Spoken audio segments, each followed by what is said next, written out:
Hello mga best friends, samahan niyo ako magluto for today's video. So, hindi ko alam kung anong tawag dito sa recipe na ito. Idea lang po ito ng aking jusawa na nasa ibang bansa. Samahan niyo na lang ako magluto mga best friend. Okay? Thank you! So, easy open daw, pero nahirapan pa rin ako, Diyos mio marimar. So, ginamitan ko na ng lakas ng katawan, charis. So, iset aside lang natin ang ating century tuna at ipaghihiwalayin lang po natin yung sabaw. Pinakasabaw naman niya mga best friend. O, diba? Ganyan lang naman mga best friend. Tapos, ilagay lang muna natin sa isang tabi, tapos mamaya natin balikan, diba? So, hiwain lang natin itong sibuyas, at saka kamatis at saka bell pepper. So gagamit tayo dito mga best friend ng itlog at saka bawang, ganun. So syempre kailangan muna natin itong hiwain dahil ang ating gagamitin na panghiwa manual. Oo, ganun.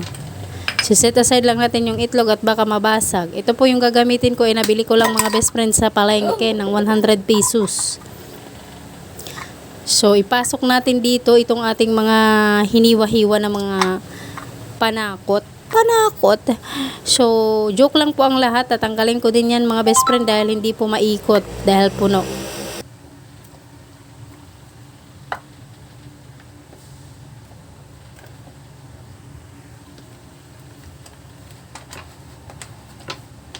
O, diba? Pinahirapan ko talaga yung sarili ko. Diba? Nakakagil.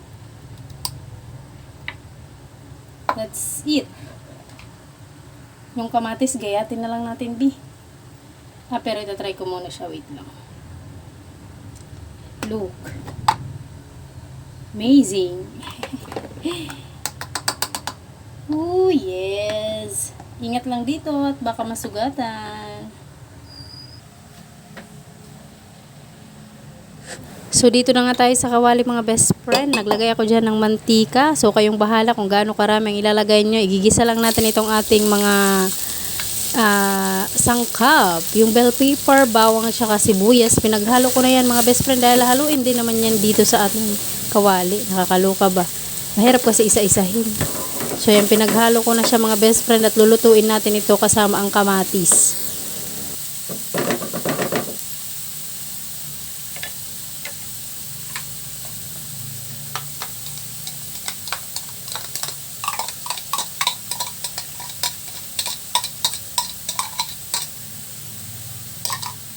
O, diba? Mas pino, mas bongga tingnan. So, lutuin lang natin ito mga best friend. Ganyan. O, pak. Ang ganda tingnan. Apaka-colorful. Igisa lang natin hanggang maluto ang kamatis at saka itong ating bell pepper. Yung bawang at sibuyas, alam ko namang maluluto yan agad.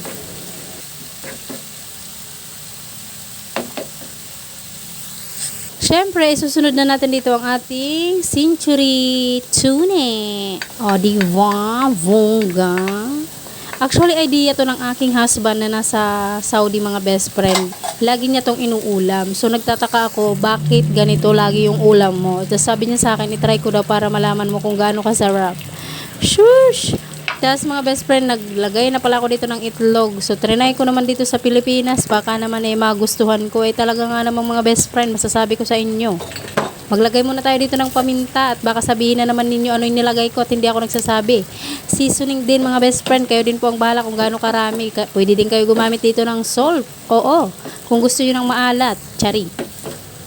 Kayo na po ang bahala magtansya dahil tansya-tansya lang itong aking ginagawa dito mga best friend. O diba, ayan na siya. So yun lang naman for today's video. Thank you again for watching at salamat sa aking husband sa recipe na ito. Bye! Love ya!